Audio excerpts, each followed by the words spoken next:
નમસ્કાર મિત્રો, મારી પીકે ગુજરાતી ચેનલમાં તમારું સ્વાગત છે। મિત્રો, ગુજરાતમાં ચોમાસાની પધરામણી થઈ ચૂકી છે, ત્યારે આજથી ગુજરાતમાં વરસાદ ધબધબાટી બોલાવશે।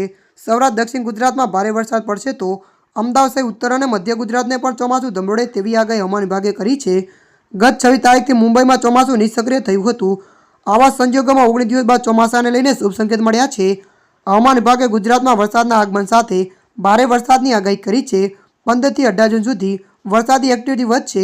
15 અને 16 જૂને ભારે પવન ફૂંકાવાનું એલર્ટ છે। માછીમારોને હાલ દરિયા ન ખેડવા સૂચના અપાઈ છે। અંબાલાલ પટેલે જણાવ્યું કે કેટલાક સાયક્લોનિક સર્ક્યુલેશનના કારણે 18 જૂનથી 24 જૂને ઉત્તર ગુજરાતમાં ભારે વરસાદની આગાહી છે। ગુજરાતના 104 તાલુકામાં વિવિધ ચોમાસું બેઠું છે। હવામાન વિભાગે 18 જૂન સુધી રાજ્યમાં ભારે વરસાદની આગાહી છે। ચોમાસું 25 જૂન સુધી દેશના મોટાભાગના વિસ્તારોને આવરી લેશે। મધ્ય ભારતના કેટલાક બાકીના ભાગોમાં ઉપરાંત પૂર્વમાં ચોમાસાને 18 જૂન સુધી સત્તાવાર પ્રારંભ થઈ શકે છે। 22 તારીખથી બંગાળમાં સિસ્ટમ સક્રિય થતાં ગુજરાતમાં 24 થી 30 ગુજરાતમાં વરસાદની આગાહી છે।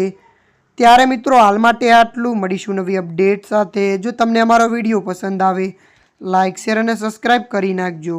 ધન્યવાદ।